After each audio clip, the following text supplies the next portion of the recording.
റാഗിപ്പൊടി കൊണ്ട് തയ്യാറാക്കാൻ പറ്റുന്ന നല്ല പ്രോട്ടീൻ റിച്ച് ആയിട്ടുള്ള ഹെൽത്തി ആയിട്ടുള്ള ഒരു റെസിപ്പിയാണ് ഇന്നത്തേത്. ഇത് ബ്രേക്ക്ഫാസ്റ്റായിട്ടോ ഡിന്നറായിട്ടോ ഒക്കെ കഴിക്കാവുന്നതാണ്. കറിയൊന്നും ഇല്ലാതെ തന്നെ കഴിക്കാനായിട്ട് നല്ല ടേസ്റ്റാണിത്.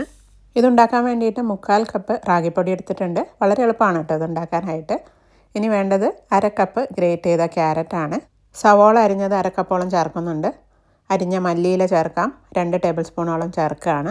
ഇനി വേണ്ടത് കറിവേപ്പിലയാണ്, അതും അരിഞ്ഞത് കുറച്ച് ചേർക്കാം. ഒരു പച്ചമുളക് അരിഞ്ഞത് ചേർക്കാം. ഇത് നിങ്ങളുടെ എരിവിനനുസരിച്ച് ചേർക്കാവുന്നതാണ്. ഇനി ചേർക്കുന്നത് കുതിർത്ത ചെറുപയർ പരിപ്പാണ്. ഇത് ഒന്നുകിൽ തലേ ദിവസം കുതിർത്ത് വെച്ചിട്ട് അത് വെള്ളമൊക്കെ കളഞ്ഞ് ചേർക്കാം. ഇല്ലെങ്കിൽ ഒരു 2 മണിക്കൂർ മുമ്പേ നല്ല ചൂടുവെള്ളത്തിൽ ഇട്ട് വെച്ചാൽ പെട്ടെന്ന് തന്നെ കുതിർന്ന് കിട്ടുന്നതാണ്.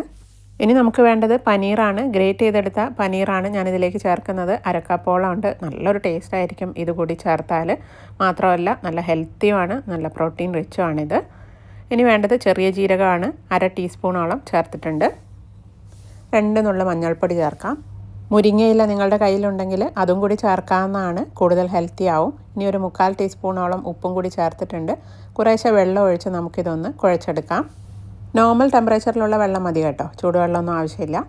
കുറേശ്ശെ വെള്ളം ഒഴിച്ച് ചപ്പാത്തിക്കൊക്കെ കുഴച്ചെടുക്കുന്നത് പോലെ കുഴച്ചെടുക്കാം. അത്ര ടൈറ്റായിട്ട് കുഴയ്ക്കേണ്ട, കുറച്ചൊന്ന് ലൂസായിട്ട് നമുക്കിതൊന്ന് കുഴച്ചെടുക്കാം. ഇതുപോലെയാണ് നമുക്ക് കിട്ടേണ്ടത്. ഇനി നമുക്കിത് ചുട്ടെടുക്കുകയാണ് വേണ്ടത്. അതിനായിട്ടൊരു ദോശ പാൻ അടുപ്പത്തേക്ക് വെച്ചിട്ടുണ്ട്. ഒരു 1/4 ടീസ്പൂണോളം നെയ്യ് ഇതിലേക്ക് ചേർക്കുകയാണ്. റാഗിയുടെ കൂടെ കുറച്ച് നെയ്യ് കൂടി ചേർത്താൽ റാഗിയിലുള്ള പോഷകങ്ങൾ എളുപ്പത്തിൽ നമ്മുടെ ബോഡിയിലേക്ക് അബ്സോർബ് ചെയ്യാനായിട്ട് അത് സഹായിക്കും. അപ്പോൾ ഈ മാവ് നമ്മുടെ കയ്യിൽ ഒട്ടിപ്പിടിക്കാതിരിക്കാനായിട്ട് കയ്യിൽ കുറച്ച് വെള്ളമാക്കിയതിന് ശേഷം ചപ്പാത്തിക്കൊക്കെ എടുക്കുന്ന പോലെ ഒരു ബോൾ മാവ് നമുക്കെടുക്കാം. ഇനി ചൂടായ പാനിൽ നമുക്കിതുപോലെ പരത്തിയെടുക്കാം. കയ്യിൽ ഒട്ടിപ്പിടിക്കുന്നുണ്ടെങ്കിൽ കൈ വെള്ളത്തിൽ ഇടയ്ക്കിടയ്ക്കൊന്ന് തൊട്ടതിന് ശേഷം ഇതുപോലെ പരത്തിയെടുത്താൽ മതി.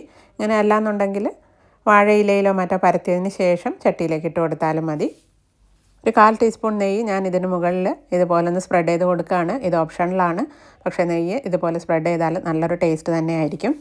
ടേസ്റ്റ് മാത്രമല്ല, നെയ്യ് ഹെൽത്തി ഫാറ്റാണ്. കുറച്ച് ദിവസവും നമ്മുടെ ഭക്ഷണത്തിൽ ഉൾപ്പെടുത്തുന്നത് ഒരുപാട് നല്ലതാണ്.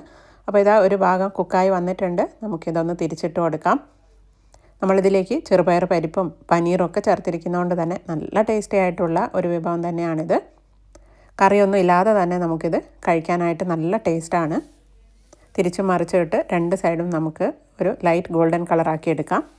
ഒരു മീഡിയം ഫ്ലെയിമിൽ വെച്ചിട്ട് വേണം ഇത് കുക്ക് ചെയ്തെടുക്കാനായിട്ട്. 2 സൈഡും നന്നായിട്ട് കുക്കായി വന്നിട്ടുണ്ട്. നമുക്കിനി ഇതെടുത്ത് ഒരു സെർവിങ് പ്ലേറ്റിലേക്ക് മാറ്റാം. ബാക്കിയുള്ളത് നമുക്കിതേപോലെ തന്നെ ചുട്ടെടുക്കാം. ഷുഗറുള്ളവർക്ക് അരിയും ഗോതമ്പും ഒക്കെ കഴിക്കുന്നതിനേക്കാൾ ഒരുപാട് നല്ലതാണ് റാഗി കഴിക്കുന്നത്. റാഗിയിൽ ധാരാളം അയണും കാൽഷ്യവും പ്രോട്ടീനും ആൻറ്റി ഓക്സിഡൻസും ഫൈബറും ഒക്കെ അടങ്ങിയിട്ടുണ്ട്.